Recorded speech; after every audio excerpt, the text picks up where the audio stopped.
بسم اللہ الرحمن الرحیم نحمده ونصلی علی رسولہ الکریم اما بعد۔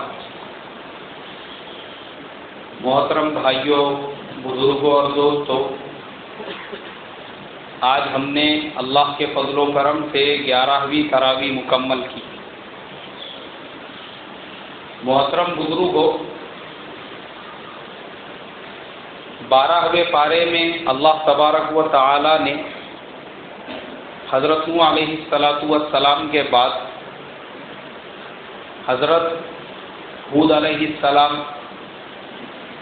صالح علیہ السلام، حضرت لوط علیہ السلام، حضرت شعیب علیہ السلام کا ذکر فرمایا،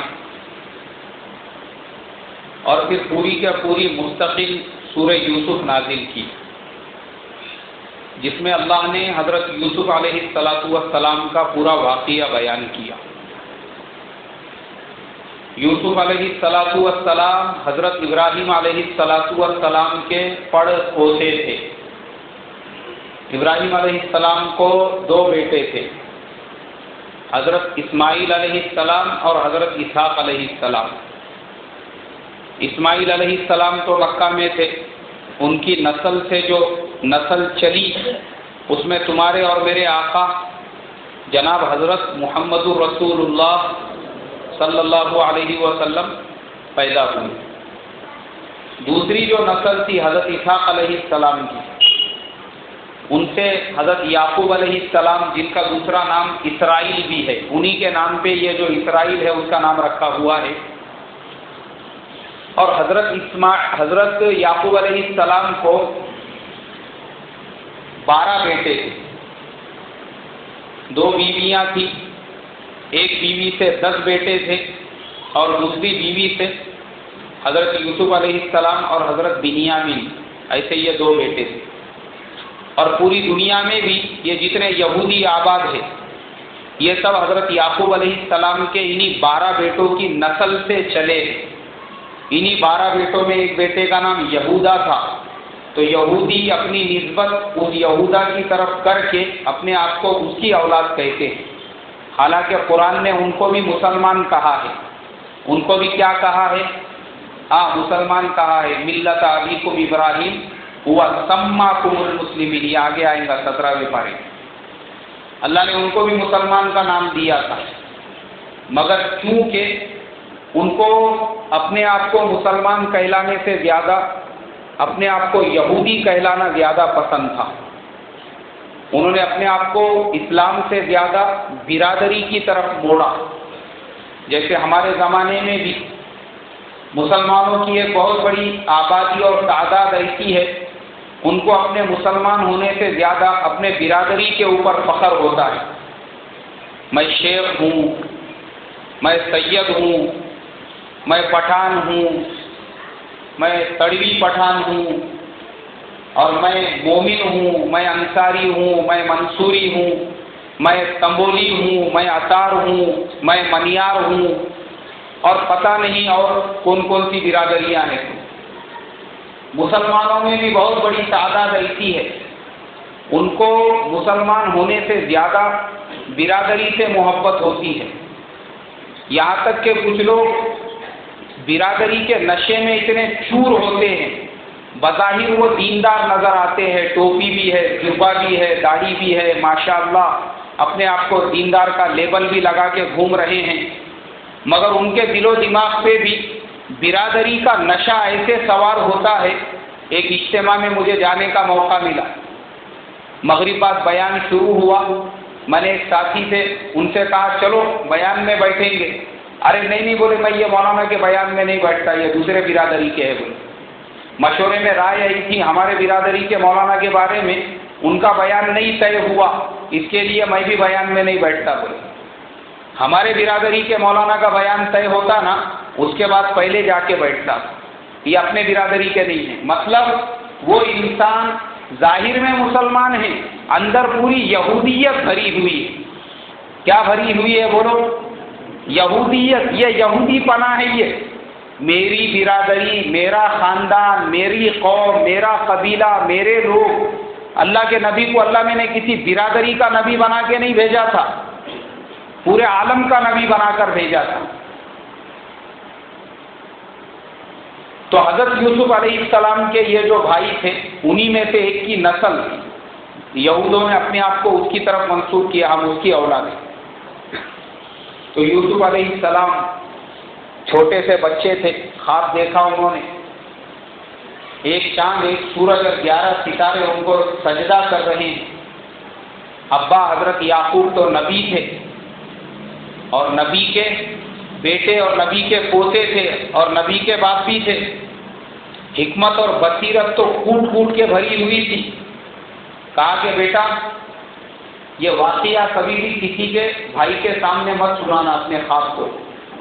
معصوم بچے تھے، اور یعقوب علیہ السلام سمجھ گئے تھے کہ میرے بیٹے کا مقام اور مرتبہ بہت اونچا ہونے والا ہے، اس لیے اور بھی زیادہ ان کو چاہنے لگے۔ بھائیوں کے دل میں حسد اور جلن پیدا ہوا کہ آخر یوسف میں ایسی کیا بات ہے کہ ابا جان اور بھی زیادہ اس سے محبت کر رہے ہیں۔ تو انہوں نے ان کو پیار محبت سے بہلا پھسلا کر پوچھ لیا، اور انہوں نے اپنا خواب بیان کر دیا، تو دشمنی میں اور بھی زیادہ شدید ہو گئے۔ حضرت یوسف علیہ السلام کو بہلا پھسلا کے جنگل میں لے کر گئے اور ایک کنویں کے اندر ڈال دیا۔ کنویں میں جب حضرت یوسف علیہ السلام کو ڈالا گیا، وہ کنواں ابھی بھی ہے موجود، یہ کوئی من گھڑت کہانی نہیں ہے، یہ مہا بھارت کی اسٹوری نہیں سنا رہا میں آپ کو، رامائن کی اسٹوری جس میں 12 منڈیوں کا آدمی تھا۔ تو ہاں، جتنی چیزیں میں آپ کو سنا رہا ہوں وہ سب چیزیں آج بھی دنیا میں موجود ہے۔ وہ کنواں آج بھی موجود ہے اسرائیل کے اندر، جس کنویں کے اندر حضرت یوسف علیہ السلام کو ڈالا گیا تھا۔ جیسے یوسف علیہ السلام کو ڈالا گیا، اللہ تعالیٰ نے حضرت جبریل کو بھیجا کہ دیکھ اوپر سے نیچے یوسف زمین پہ گرنا نہیں چاہیے۔ اب سوچو حضرت جبریل کی اسپیڈ کیسی ہوگی۔ امریکہ نے آج سے چند سال پہلے ایک پاس فائنڈر جو ہے مارس کے اوپر بھیجا تھا، جولائی میں وہ نکلا تھا تو اگلے سال اپریل میں جا کے وہاں پہ پہنچا تھا۔ اس کو زمین سے مارس تک پہنچنے کے لیے، وہ جو راکٹ تھا زمین سے مارس تک پہنچنے کے لیے اس کو تقریباً 8 سے 9 مہینے کا وقت لگا تھا۔ سوچو حضرت جبریل علیہ السلام کی اسپیڈ کیسی ہوگی۔ اللہ نے جیسی حکم دیا، اللہ کے عرش کے سامنے سے وہ کنویں تک پہنچ گئے، یعنی یوسف علیہ السلام کے اوپر سے نیچے گرنے تک، اور اپنے پروں میں یوسف علیہ السلام کو اٹھا کے زمین پہ پہنچائے۔ یہ ہے خدا کی طاقت۔ قافلے والے جانے لگے وہاں سے، پانی کے لیے انہوں نے ڈول ڈالا، اللہ تعالیٰ نے حکم دیا اس ڈول میں بیٹھ جاؤ۔ یوسف علیہ السلام بیٹھ گئے اس کے اندر۔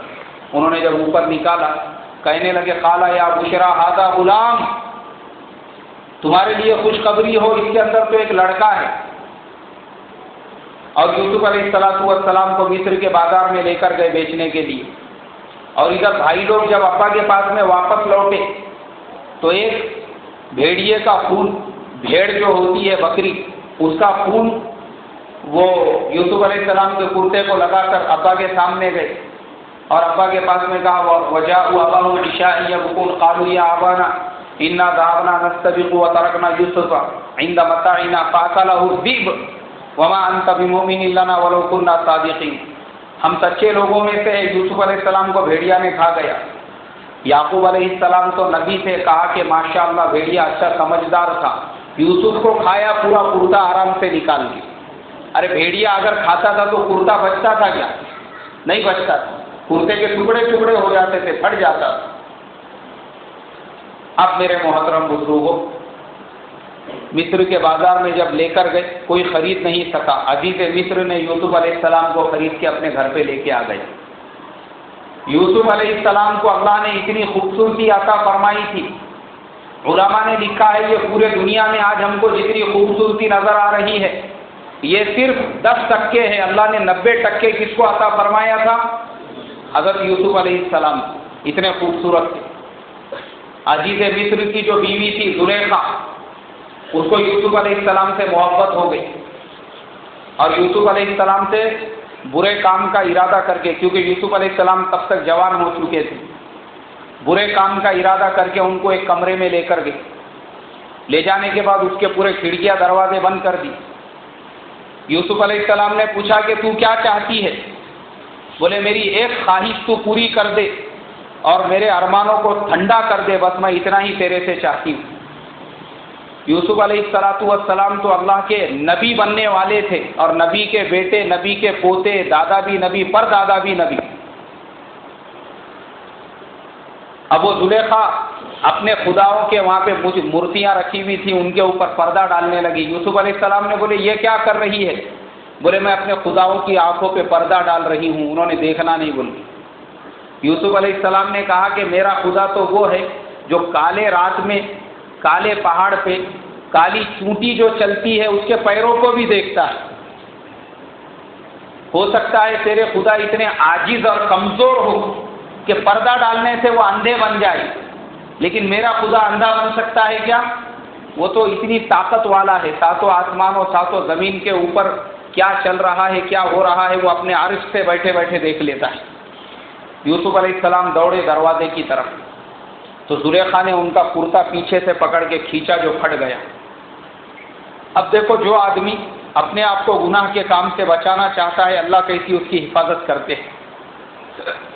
پہلا دروازہ کھل گیا، دوسرا دروازہ، تیسرا دروازہ، جتنے دروازے تھے وہ آٹومیٹیکلی کھلتے گئے، ورنہ زلیخا نے سب کو تالے لگائی تھی۔ آخر کے دروازے کے باہر جب یوسف علیہ السلام پہنچے تو وہ جو بادشاہ تھا وہ بھی کھڑا ہوا تھا۔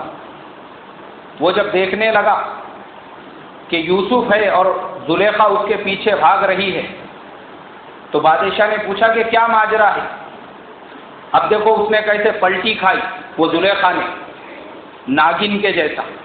کائی کے جیسا؟ ہاں، ناگن کیسا پلٹی کھاتی، ویسا پلٹی کھا گئی اس نے، اور بادشاہ سے کہنے لگی، بادشاہ سلامت، اب یہ غلام کے بارے میں تو کیا فیصلہ کرے گا جو تیرے بیوی کے ساتھ میں برے کام کا ارادہ کر رہا تھا؟ میں اپنی جان بچا کے بھاگتے ہوئے آئی۔ بولی زلیخا نے کس کے اوپر الزام ڈال دیا؟ حضرت یوسف علیہ السلام۔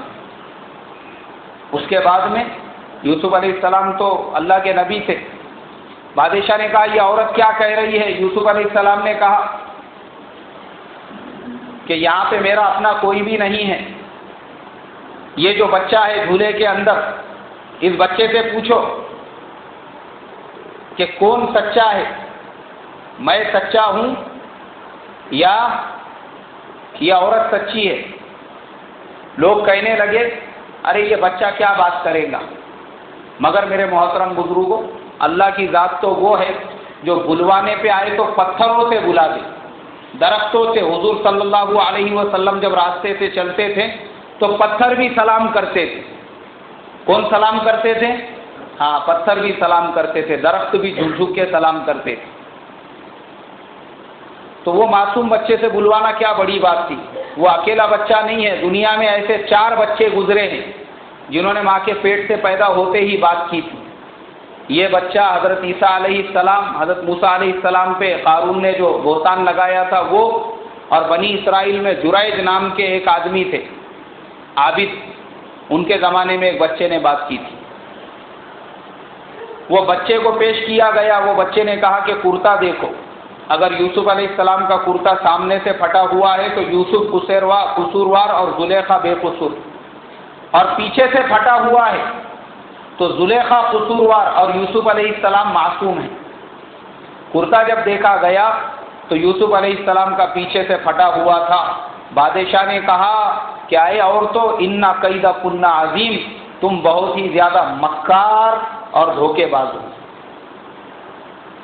مصر کے اندر خبر مشہور ہو گئی کہ بادشاہ کی عورت ایک غلام پہ فدا ہو گئی ہے، غلام سے اس کو محبت ہو گئی۔ وہ تمام وزیروں کی، امیروں کی جو عورتیں تھیں جو اس بادشاہ کے بیوی کو تانا مارا کرتی تھی، اس نے ان کو دعوت دی۔ یوسف علیہ السلام کو پردوں کے اندر رکھا گیا اور سب عورتوں کے ہاتھوں میں ایک ایک چاقو دی اور ایک ایک پھل دیا گیا، اور ان سے کہا گیا کہ جب تک یوسف پردے سے باہر نہیں نکلیں گے تب تک پھل مت کاٹنا۔ جیسے ہی وہ پردے ہٹے، عورتوں نے حضرت یوسف علیہ السلام کو دیکھا، وَقُلْنَ حَاشَ لِلَّهِ مَا هَٰذَا بَشَرًا إِنْ هَٰذَا إِلَّا مَلَكٌ كَرِيمٌ۔ وہ تمام جو عورتیں تھیں وہ کہنے لگی یہ انسان نہیں ہے، یہ تو فرشتہ ہے، اور قرآن کہتا ہے وَقَطَّعْنَ أَيْدِيَهُنَّ، ان عورتوں نے اپنے ہاتھوں کو کاٹ دیا بجائے پھل کاٹنے کے۔ حضرت یوسف نے اللہ سے دعا کی، کہا کہ اے اللہ، میں ان عورتوں کے فتنے اور شر سے بچنے کے لیے جیل جانا پسند کرتا ہوں، مجھے جیل میں پہنچا دے۔ حضرت یوسف علیہ السلام جیل میں چلے گئے اور جیل کے قیدیوں میں دین کی دعوت کرنے لگے، ان کو خواب کی تعبیر بتانے لگے۔ 2 قیدی تھے، جن میں سے ایک نے یہ خواب دیکھا کہ وہ شراب نچوڑ رہا ہے بادشاہ کے لیے، دوسرے نے دیکھا ٹوکرے میں سیر میں روٹی لے کے جا رہا ہے جس کو پرندے کھا رہے ہیں۔ حضرت یوسف علیہ السلام نے دونوں کی تعبیر بتائی، ایک کو کہا کہ تو آزادی ملیں گی، دوسرے سے کہا کہ تجھے سولی پہ چڑھا دیا جائے گا، اور ایسا ہی ہوا۔ اب جس کو آزادی ملی وہ بادشاہ کا خاص آدمی بن گیا۔ پھر بادشاہ نے ایک خواب دیکھا، اس نے اس کی تعبیر سب سے پوچھی تو اس نے کہا کہ جیل کے اندر ایک آدمی ہے یوسف نام کا۔ بادشاہ نے کہا میں اس کو جانتا ہوں۔ یوسف علیہ السلام کو بلایا گیا، انہوں نے خواب کی تعبیر بتائی کہ 7 سال خوشحالی کے اور اس کے بعد کے 7 سال قحط کے آئیں گے۔ خوشحالی کے زمانے میں اسٹاک کر لو تاکہ تمہارے کو سوکھے کے زمانے میں کام آ سکے۔ بادشاہ نے اس کے اوپر عمل کیا، لیکن بادشاہ مرنے کے بعد میں دیکھو خدا کا نظام، حضرت یوسف علیہ السلام کو بادشاہ کے کرسی پہ بٹھا دیا گیا۔ یعنی اللہ کی ذات دیکھو، جن یوسف کو بھائیوں نے کنویں میں یہ نیت سے ڈالا تھا کہ اب تو یوسف کا کام تمام ہو چکا ہے، یوسف کی تو ہڈیاں بھی باقی نہیں رہی ہوں گی، دوسری طرف اللہ نے اسی یوسف کو کیا بنا دیا؟ کیا بنا دیا؟ بادشاہ بنا دیا، مصر کا بادشاہ، عزیز مصر۔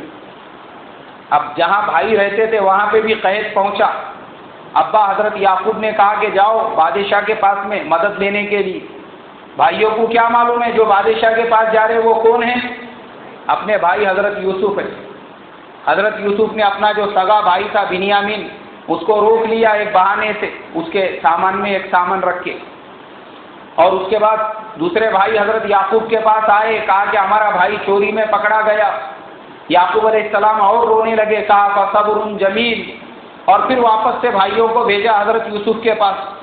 جب وہ بھائی دوبارہ حضرت یوسف کے پاس آئے، جب تک بنیامین سے حضرت یوسف اپنا تعارف کرا چکے تھے کہ میں تمہارا بھائی یوسف ہوں، اور وہ جو بھائی آئے تھے ان بھائیوں سے حضرت یوسف علیہ السلام نے پوچھا کہ بتاؤ تمہارا ایک بھائی اور تھا جس کا نام یوسف تھا، تم نے اس کے ساتھ میں کیا کیا، یہ سلوک کیا، وہ کیا۔ بھائی لوگ ڈگمگا گئے کہ جو چیز ہمارے علاوہ کسی کو پتہ نہیں ہے بادشاہ کو کیسے پتہ چلی؟ تو سارے بھائیوں نے کہا قالوا انت یوسف، حضرت یوسف نے کہا کہ نعم قال انا یوسف وہذا اخی، برابر ہے میں ہی یوسف ہوں اور یہ میرا بھائی بنیامین ہے۔ یوسف علیہ السلام نے حالات پوچھے، ابا کیسے ہے؟ ایک کرتا دیا اپنا، جاؤ ابا یعقوب علیہ السلام کو لے کے آ جاؤ۔ بولے یعقوب علیہ السلام آپ کی محبت میں رو رو کے نابینا ہو چکے ہیں۔ یوسف علیہ السلام نے کہا ان کی آنکھوں پہ ڈالو، آنکھوں کی روشنی آ جائے گی۔ اب جب بھائی کرتا لے کے نکلے فلسطین کی طرف، تو یعقوب علیہ السلام اپنے پوتروں سے کہنے لگے کہ مجھے یوسف کی خوشبو آ رہی ہے۔ پوتروں نے کہا دادا جان یوسف کی ہڈیاں بھی ابھی باقی نہیں رہی ہوں گی اور آپ کو یہ عمر میں یوسف کی خوشبو آ رہی ہے، آپ کی عمر زیادہ ہو چکی ہے۔ مگر جیسے ہی بھائی لوگ پہنچے، یوسف علیہ السلام کا کرتا چہرے پہ ڈالا، حضرت یعقوب علیہ السلام کی بینائی واپس آ گئی۔ وہ بھی آئے پھر مصر میں، یوسف علیہ السلام سے ملے، اور پھر سارے بھائیوں نے یوسف علیہ السلام کے والد اور والدہ نے یوسف علیہ السلام کو سجدہ کیا۔ یعقوب علیہ السلام نے کہا کہ بیٹا یہ تیرے وہ خواب کی تعبیر ہے جو تو نے بچپن میں دیکھا تھا کہ ایک چاند، ایک سورج اور 11 ستارے تجھے سجدہ کر رہے ہیں۔ تو یہ میرے محترم بزرگوں اللہ کا نظام اور اللہ کا قانون ہے۔ اس لیے دنیا میں انسان نے ہمیشہ پازیٹیو کام کرنا چاہیے۔ کیا کام کرنا چاہیے؟ پازیٹیو، مثبت کام کرنا چاہیے، نگیٹیو نہیں، تقریبی کام نہیں، لوگوں کو تباہ کرنے کے، برباد کرنے کے۔ ارے اس کی دکان تو نہیں چلن دوں گا بولے میں، ارے تیرے پلان کرنے سے کیا ہوتا؟ اللہ اس کو کمپنیوں کا مالک بنانے والا ہے، کچھ نہیں ہوتا کسی کے برا چاہنے سے۔ ہم نے اپنے ڈیولپمنٹ کا سوچنا چاہیے کہ میں دکان سے شو روم تک اور شو روم سے کمپنی تک کیسے پہنچ سکتا ہوں۔ تقریب نہیں، کس کا کتنا بھی برا چاہو، برا چاہنے سے اس کا برا نہیں ہوتا، لیکن جو چاہنے والا رہتا تھوڑے دنوں میں ڈپریشن کا، اس کے کچھ دنوں کے بعد بی پی کا، اس کے کچھ دنوں کے بعد شوگر کا، اور اس کے کچھ دنوں کے بعد 2-4 جھٹکوں کے بعد قبرستان کا شکار بن جاتا۔ پھر فاتحہ کا اعلان ہوتا مسجد میں، فلاں حاجی صاحب کے واسطے دعا کرو بولے۔ تو اس کے لیے میرے محترم بزرگوں، کبھی بھی کسی کا برا چاہنے کا کیا، ہر ایک کا اچھا سوچو تو اللہ آپ کے ساتھ میں بھی کیسا معاملہ کرے گا۔ اللہ مجھے آپ کو عمل کی توفیق عطا فرمائے۔ کسی کا کوئی سوال ہے تو پوچھ سکتے ہیں۔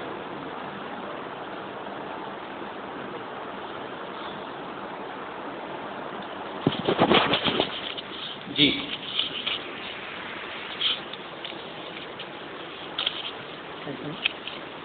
لوگ LIC وغیرہ نکالتے ہیں اور میڈیکل کلیم کرتے ہیں، کیا وہ جائز ہے؟ یہ پہلا سوال۔ اور دوسرا سوال یہ ہے، عورت کے لیے اپنے ساتھ شخصوں کو زکوٰۃ دینا جائز ہے؟ ہمارے بھائی نے 2 سوالات پوچھے، ایک تو LIC کے بارے میں، دوسرے میڈی کلیم کے بارے میں۔ دیکھو LIC کے اندر الگ الگ ٹائپ کی پالیسیاں ہوتی ہیں۔ اس میں جو لائف انشورنس ہے، لائف کہ انسان مرنے کے بعد میں اس کی فیملی کو 8 لاکھ 10 لاکھ ملیں گے، یہ تو صراحتاً ناجائز ہے۔ یہ صراحتاً کیسا ہے بھائی؟ ناجائز ہے۔ اس کے علاوہ اس میں میوچول فنڈ ہوتے ہیں، اس کے بارے میں مسئلے الگ الگ ہیں۔ وہ جس ٹائپ کا ہوگا، جس ٹائپ کی پالیسی ہوں گی، اس کے حساب سے اس کا جواب بنے گا، کیونکہ وہ جو پالیسیاں ہوتی ہے اس میں بہت سارے ٹرمز کنڈیشنز ہوتے ہیں۔ میوچول فنڈ کی جو پالیسیاں ہوتی ہے اس کے اندر کیا ہوتا ہے، مارکیٹ کے حساب سے اس کا جو کیپٹل رہتا وہ بڑھتا بھی اور نیچے بھی آتا، برابر ہے ناظم بھائی؟ ہاں، وہ اوپر آتا نیچے آتا۔ اب ایسی جو پالیسیاں ہیں اس کے بارے میں مسائل الگ الگ ہیں۔ تو اس کے لیے جو ٹائپ کی آپ پالیسی لینا چاہتے ہیں، پہلے پالیسی والا جو ایجنٹ ہے اس سے آپ معلوم کریں، اور وہ معلوم کر کے پھر مفتی صاحب سے پوچھیں کہ بھئی ایسی ایسی پالیسی میں لینا چاہتا ہوں، اس کے اندر ایسا ایسا رسک بھی ہے، اس کے اندر پروفٹ کے بھی امکانات ہیں، وہ میرے لیے جائز ہے کیا؟ تو وہ پالیسی کے حساب سے وہ آپ کو جواب دیں گے وہ آپ کے لیے جائز ہے یا نہیں ہے۔ میڈی کلیم کا جو آپ نے پوچھا ہے، میڈی کلیم ہندوستان کے علاوہ اوور آل ورلڈ میں آل اسلامک کنٹریز کے اندر صراحتاً جائز اور حلال ہے، کہیں پہ کوئی پرابلم نہیں ہے۔ بلکہ ہم لوگ حج کے لیے بھی جب جاتے ہیں تو سعودی گورنمنٹ اس ٹائم تک آپ کو وہاں پہ انٹری نہیں کرنے دیتی جب تک کہ آپ میڈی کلیم نہیں کرتے، اور ہم جو حج کمیٹی کے اندر پیسے بھرتے ہیں اس میں آلریڈی ہمارا میڈی کلیم انکلوڈ ہوتا ہے۔ کیا ہوتا ہے بھائی؟ ہمارا انکلوڈ ہوتا ہے۔ عرب ملکوں میں تو یہ قانون ہے، عرب کے علاوہ اور بھی یوروپین کنٹریز USA وغیرہ کے اندر یہی رول ہے کہ وداؤٹ میڈی کلیم کے آپ ان کے کنٹری میں انٹری بھی نہیں کر سکتے۔ کیوں نہیں کر سکتے؟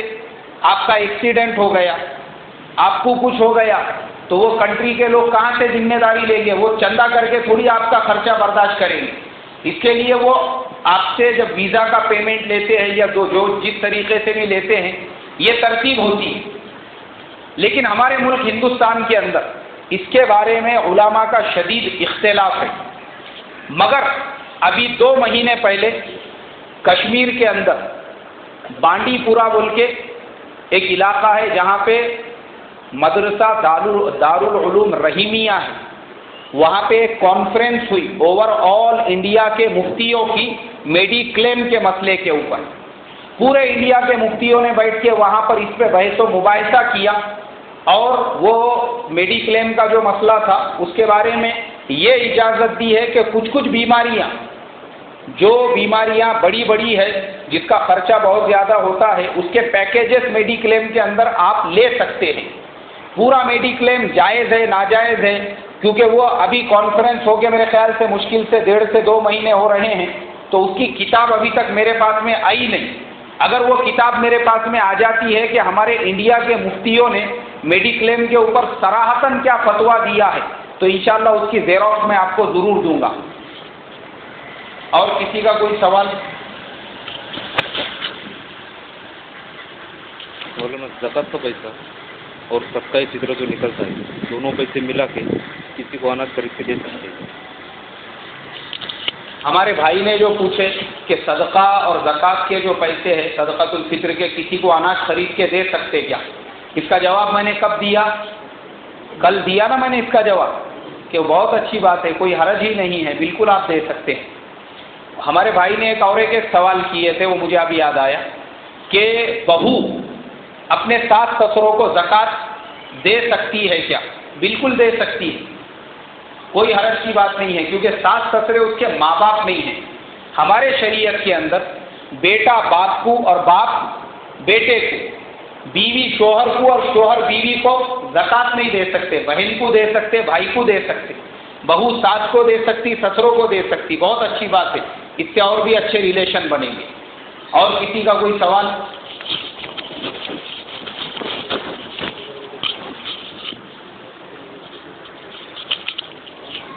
پرائیویٹ سیکٹرز میں جو بینک میں جاب کر سکتے ہیں، یا اپنے جو مسلم جیسے بینکس ہیں، مسلم بینک ہو گئی، اس میں جاب کرنا جائز ہے، یا پرائیویٹ سیکٹرز میں HDFC یا ICICI بینک میں پرائیویٹ جاب کر سکتے ہیں کیا؟ سیکنڈ تھنگ، اور ایک سوال کہ ہم لوگ جو FD وغیرہ کرانا ہے تو ہم لوگ پرائیویٹ سیکٹرز میں FD کر سکتے ہیں، یا مسلمس میں ہی کرنا اپنے کو یہ کرنا چاہیے مسلم بینک؟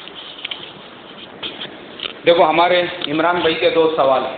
پہلا تو یہ ہے کہ مسلمان کون سے بینک میں جاب کر سکتے ہیں؟ اگر بینک میں جاب کرنا ہے تو مسلم بینک میں کرنا، یا پھر جو ادر نیشنلائز بینک ہے جیسے HDFC، ICICI اور ادر جو بینک ہے، دونوں ان کے بینک سے ریلیٹڈ ہے۔ اور دوسرا FD کے بارے میں بھی کہ FD بھی کون سے بینک میں بنانا۔ ہمارے عمران بھائی بھی اور سننے والے تمام لوگ، مسلم بینک کوئی خالی اس کا مسلم نام ہونے سے اسلامی بینک نہیں ہو جاتا۔ مسلم بینک میں بھی سیم وہی رولس ریگولیشنس ہیں جو ICICI میں ہے، SBI میں ہے، اس میں بھی آپ کو اتنا ہی FD پہ انٹرسٹ ملتا ہے، آپ وہاں سے لون لیں گے، سیم رولس ریگولیشن ہے، کیونکہ انڈین گورنمنٹ نے ابھی تک اسلامک بینکنگ کو الاؤ نہیں کیا ہے۔ کیرلا کے اندر پچھلے سال کچھ بینک کو، ایک اسلامک بینک کو گورنمنٹ نے پرمیشن دیا تھا، بعد میں واپس لے لی۔ کیوں واپس لے لی؟ یہ ڈر کی وجہ سے کہ انڈیا میں اگر اسلامک بینکنگ آ گئی نا تو یہ ICICI والے، HDFC والے، SBI والے وہ گلی گلی میں ایسی آوازیں لگاتے پھریں گے، اکاؤنٹ کھولنے کا کیا، اکاؤنٹ کس کو، ایسا۔ اس کی وجہ یہ ہے کہ اسلامک بینکنگ جب انڈیا میں آئے گا تو یہ غیر لوگ بھی جو ہے وہ بھی اپنا پورا کیپٹل یہ پرائیویٹ بینکوں سے نکال کے کون سے بینکوں میں ڈالیں گے؟ اسلامک بینکوں میں۔ اس کی وجہ کیا ہے؟ وجہ یہ ہے کہ یہ جو پرائیویٹ بینک ہے، اگر تم نے اس میں FD بنائی تو اس کے اندر آپ کو سال میں 8% جو ہے وہ اس کا ریٹرن دیتے ہیں، لیکن اگر اسلامک بینکنگ میں آپ نے پیسے جمع کیے تو وہ سال کا آپ کو 25% سے لے کے 30% تک ریٹرن دیتے ہیں۔ پورے دنیا میں کوئی بھی ایسا بینک نہیں ہے، اور وہ بھی حلال طریقے سے، اس لیے کہ وہ آپ کا پیسہ بزنس میں لگاتے ہیں، کائی میں لگاتے ہیں۔ اور ادر جو بینک ہے وہ آپ کا پیسہ لون کے اندر لگاتے ہیں، ہوم لون کسی کو آپ سے 8% آپ کو دے رہے ہیں، سامنے والے کو وہ 16% سے انٹرسٹ دیتے ہیں، تو اس طریقے سے ان کے بینک چلتے ہیں۔ سیم مسئلہ FD کا بھی ہے، دونوں بینک سیم ہے، کوئی فرق نہیں ہے۔ جاب کا مسئلہ جہاں تک آپ نے پوچھا ہے، چونکہ ہم لوگ ہندوستان میں رہتے ہیں، ہندوستان کے حالات ایسے ہیں کہ مجبوری میں بہت سارے مسلمان بینکوں کے اندر جاب کرتے ہیں، ان کے پاس کوئی دوسرا راستہ نہیں ہوتا ہے، بالکل کر سکتے ہیں، کوئی حرج کی بات نہیں ہے۔ لیکن بینک میں جاب کرتے کرتے اگر ان کو کوئی دوسری جگہ پہ کوئی اچھی پوسٹ پہ حلال طریقے کی کوئی جاب ملتی ہے تو پھر وہ وہاں سے ادھر شفٹ ہو سکتے ہیں، کوئی حرج نہیں ہے اس میں۔ یہ ہمارے اصلاح معاشرہ کے بہت سارے ممبرس کے کچھ سوالات ہیں۔ پہلا سوال ہے، یہ شاہد چمن ملک ہمارے مسجد کے ساتھی ہے، انہوں نے پوچھے کہ مرحومین کو نیک اعمال کیسے بخشے؟ ہم جو بھی نیک اعمال جس مرحوم کو بخشنے کی نیت سے کریں گے اس کا ثواب آٹومیٹک ان کو پہنچ جاتا ہے، زبان سے بولنے یا ہاتھ اٹھانے کی ضرورت نہیں۔ ایک مولانا ہے ہمارے دوست جرات سے، انہوں نے بولے کہ مولانا میرے بیوی کے پاس میں بہت زیادہ زیورات ہے، اس پہ زکوٰۃ بھی فرض ہے، مگر نہ اس کے پاس کیش ہے نہ میرے پاس کیش ہے، تو کیا کرنا چاہیے؟ یہ صورت اگر ہوتی ہے تو کیش کا آپ کو انتظام کرنا پڑے گا، نہیں تو وہ سونا چاندی میں سے کچھ بیچنا پڑے گا، لیکن زکوٰۃ آپ کو کیا کرنا پڑے گی؟ ادا کرنا پڑے گی۔ بامبے سے اقبال حسین صاحب نے پوچھا ہے کہ مولانا میری بیٹی بیوٹی پارلر کھولنا چاہتی ہے، اس کی شرعی حیثیت کیا ہے؟ اقبال حسین صاحب، دیکھو میں نے آپ کا مسئلہ تقریباً 10-12 کتابوں میں دیکھا ہوں، لیکن میرے کو صراحتاً اس کا جواب نہیں ملا۔ آخر میں مولانا خالد صاحب کی ایک کتاب ملی، عورتوں کی ملازمت اسلامک شریعت کی نظر میں بول کے، اس کا میں نے مطالعہ کیا تو یہ بات سمجھ میں آئی کہ مولانا نے یہ کہا لڑکی جب تک ماں باپ کے انڈر میں ہے، ماں باپ کی ذمہ داری ہے، انہوں نے اس کو پالنا پوسنا، شادی ہو گئی تو شوہر کی ذمہ داری ہے۔ ورنہ ہوتا یہ ہے لڑکیاں خود کے پیروں پہ جب کھڑے ہوتی ہیں تو بہت سارے پرابلمس آتے ہیں، پریشانیاں آتی ہے، شادی کے بعد مسائل ہوتے ہیں، اور انہوں نے اس میں آنکڑا لکھا ہے کہ تقریباً 80% جو طلاق ہوتی ہے وہ جاب کرنے والے لڑکیوں کی ہوتی ہے۔ 80% طلاق کس کی ہوتی ہے؟ جاب کرنے والے لڑکیوں کی ہوتی ہے۔ تو اس کے لیے انہوں نے یہ لکھا ہے کہ حتی الامکان لڑکی شادی تک ماں باپ کے اوپر ڈیپینڈ رہے، شادی کے بعد ہسبینڈ کے اوپر، لیکن اگر کوئی بہن ہماری بیوٹی پارلر کھولنا چاہتی ہے تو شریعت نے کچھ اصول بنائے ہوئے ہیں۔ بیوٹی پارلر کے علاوہ بھی اگر کوئی بزنس کرنا چاہتی ہے، پہلی چیز وہ شریعت کے حدود میں کرے، کائے میں کریں گی بھائی؟ دوسرے پورے پردے کے اندر کرے، جہاں پہ نامحرم کا یا مرد کا آنا جانا، مرد کا کوئی تعلق ہی نہ ہو، جہاں پہ صرف عورتیں آتی ہو۔ تیسرے اس کے اندر کوئی حرام چیزوں کا استعمال نہ ہو جس کو شریعت نے حرام کیا ہے، ان سب کو نہ استعمال کرتے ہوئے اگر کوئی بہن بیوٹی پارلر کھول رہی ہے جس کے اندر وہ عورتوں کے بالوں کی زیبائش کرتی ہے، یا ان کے چہرے دھوتی ہے، یا ان کے ناخن بناتی ہے، یا ان کو مہندی وغیرہ لگاتی ہے، تو اس کے لیے پردے کی حدود میں رہتے ہوئے کرنا جائز ہے، کوئی حرج کی بات نہیں ہے۔ اسی طریقے سے اشفاق حسین صاحب جراتی ہبلی، انہوں نے 2 سوال کیے کہ ہم لوگ جب مکے میں پہنچ جاتے ہیں تو ہمارے پاس میں حج اور قیام کے درمیان بہت سارے دن ہوتے ہیں، تو ہم نفل عمرے بار بار کرتے ہیں، تو نفل عمرے کا احرام باندھنے کے لیے مسجد عائشہ سے احرام باندھنا چاہیے یا میقات ہل جا کر احرام باندھنا چاہیے؟ بھائی ہمارے اشفاق حسین صاحب جب پوری دنیا مسجد عائشہ سے احرام باندھ رہی ہے تو آپ نیا فارمولہ کیوں نکال رہے ہو؟ جب مسجد عائشہ سے باندھ سکتے ہیں احرام، وہاں پہ انہوں نے 200 باتھ روم بنا کے رکھے، وہاں پہ مستورات اور مردوں دونوں کے لیے احرام باندھنے کے لیے بنا کے رکھے، وہ میقات ہے، جب باندھ سکتے ہیں، گورنمنٹ نے وہاں پہ ہر 2 منٹ کو بس کا انتظام کی ہے، تو پھر کیا ضرورت ہے آپ کو اپنی طرف سے اور زیادہ دین کو مشکل بنانے کا؟ تو جو آسانی ہے اس کے مطابق چلو نا۔ دوسرا سوال انہوں نے یہ کیا ہے کہ 9 ذی الحجہ کو معلم لوگ بہت زیادہ گڑبڑ کر کے گاڑیوں کو مغرب سے پہلے ہی عرفات کے میدان سے باہر لے کے چلے جاتے ہیں، اس کا کیا حکم ہے؟ یہ بات بالکل غلط ہے، یہ بات بالکل کیا ہے بھائی؟ غلط ہے۔ سعودی گورنمنٹ جب تک سورج غروب نہیں ہوتا نہ کسی ایک حاجی کو عرفات کے میدان سے باہر نکلنے دیتی ہے، اور نہ ہی کسی بھی گاڑی کو، بھلے ہی آپ گاڑی کے اندر عصر کے بعد سے بیٹھ جاؤ، لیکن گاڑیاں اس وقت تک گاڑیوں کو باہر نہیں چھوڑا جاتا، مطلب جب تک کہ سورج غروب نہیں ہو جاتا 9 ذی الحجہ کو۔ میٹرو ریلوے اسٹیشن کے باہر بھی ہزاروں لوگ کھڑے ہوئے ہوتے، لیکن اسٹیشن کے گیٹ اس وقت تک نہیں کھلتے جب تک کہ کیا نہیں ہو جاتا؟ سورج غروب نہیں ہو جاتا۔ جب پورا سورج غروب ہو جاتا، اس لیے کہ 9 ذی الحجہ کو آپ نے ظہر اثر عرفات کے میدان میں پڑھی ہے تو آپ کو مغرب عشاء مزدلفہ میں پڑھنا پڑتی، اور جب تک سورج غروب نہیں ہوتا عرفات کا میدان چھوڑ نہیں سکتے۔ سورج غروب ہونے سے پہلے کسی نے عرفات کا میدان چھوڑ دیا، اس کے اوپر دم واجب آئے گا۔ کیا واجب آئے گا بھائی؟ دم واجب آئے گا، مطلب اس کو ایک بکرا ذبح کرنا پڑے گا۔ تو اس کے لیے وہاں کی گورنمنٹ خود سورج غروب ہونے سے پہلے نہ کسی گاڑی کو عرفات کے بارڈر سے باہر جانے دیتی ہے، نہ کسی حاجی کو، نہ میٹرو ٹرین اس وقت تک شروع ہوتی ہے۔ اور دوسری بات، حج کے جو 5 دن ہیں اس کے اندر گاڑی کا استعمال بالکل نہیں کرنا چاہیے۔ سعودی گورنمنٹ نے صفا مروہ کے پیچھے سے پیدل راستہ بنایا ہوا ہے، 2 ایسے بڑے بڑے ٹنل بنے ہوئے ہیں، آپ پیدل نکلو 4.5 کلومیٹر پہ جمرات ہے، وہاں سے مینا شروع ہو جاتا ہے، وہ راستے کا نام ہے شارع جواہر العرب، بس وہ راستے سے چلتے رہو، آپ کو مینا سے عرفات کا مزدلفہ بھی آئے گا، عرفات کا میدان بھی آئے گا۔ یہ گاڑی میں بیٹھیں گے تو ایک بھی رکن آپ کا صحیح ڈھنگ سے ادا نہیں ہوگا، اور نہ ہی آپ کا حج سنت کے مطابق ہوگا. اور سنت کے مطابق حج کیسا کرنا ہے، حج کے 5 دن کا میرا مکمل بیان یوٹیوب کے اوپر آپ کو ملے گا. مولانا اکبر ہاشمی اس میں ڈالو، ویڈیوز میں جا کے سرچ کرو کہ حج کے 5 دن کیسے ادا کرے، یا پھر یہ ڈالو کہ حج کا مکمل اور مسنون طریقہ کیا ہے. تو انشاءاللہ آپ کو پریکٹیکل اس میں ایک ایک چیز سمجھ میں آئیں گی کہ آپ کو حج کس طریقے سے کرنا ہے. دوسرا، جدہ سے عتیق الرحمان صاحب نے ایک سوال کیا ہے کہ مولانا یہاں بہت سارے لوگ افطاری کے وقت میں روڈ پہ گلی میں افطاری کے پیکٹ تقسیم کرتے رہتے ہیں، تو ہم کو کیسے پتہ ہے وہ جائز ہے نہیں ہے، ہم نے وہ لینا یا نہیں لینا؟ ارے بھائی، آپ عرب ملک میں ہیں، ہندوستان میں نہیں ہے. وہاں پہ جو لوگ آپ کو دے رہے ہیں تو حلال روزی کا ہی دے رہے ہوں گے نا. کہ وہاں پہ بھی ساہوکار لوگ بیٹھے ہوئے ہیں 20% سے قرضہ بانٹنے کو؟ کہ وہاں بھی بسیاں چل رہے لوگوں کے؟ ارے وہاں جو آپ کو کھلانے والے ہیں، اور میں نے 2 روز پہلے بھی بتایا تھا ایک مسئلے کے جواب میں کہ ہم نے ہمیشہ اچھا گمان رکھنا چاہیے. کیسا گمان رکھنا چاہیے؟ اچھا گمان کے سامنے والا اگر افطاری بانٹ رہا ہے یا ہم کو کھانا کھلا رہا ہے تو بیچارہ حلال کا ہی کھلائیں گا نا. وہ خود روزے دار کو حرام کا کھلا سکتا کیا؟ نہیں کھلا سکتا. لیکن کوئی آدمی کھلم کھلا.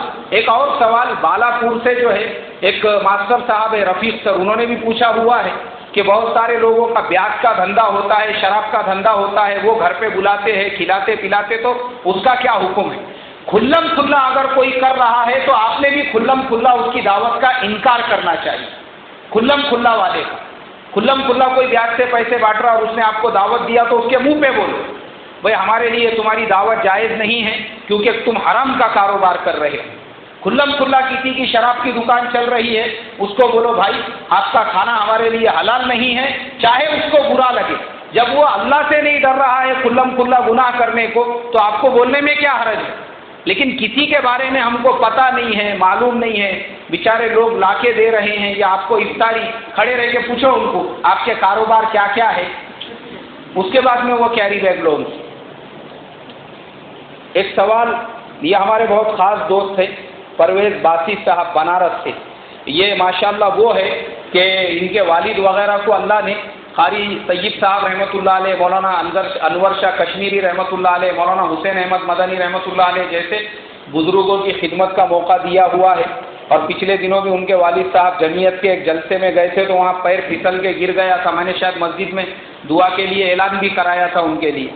تو انہوں نے ایک سوال کیا ہے کہ مولانا بہت سارے بوڑھے ضعیف لوگ جو رمضان میں روزہ نہیں رکھتے ان کے فدیے کا کیا حکم ہے؟ دیکھو روزے کا فدیہ یہ ہے کہ کسی مسکین کو 2 وقت پیٹ بھر کے کھانا کھلانا. 2 وقت کیا کرنا؟ اس کو پیٹ بھر کے کھانا کھلانا. اور ہمارے علماء احناف فرماتے ہیں یا پھر صدقہ فطر کی مقدار جو ہے اس کو آپ اناج بھی دے سکتے ہیں، یہ ایک روزے کا فدیہ ہے.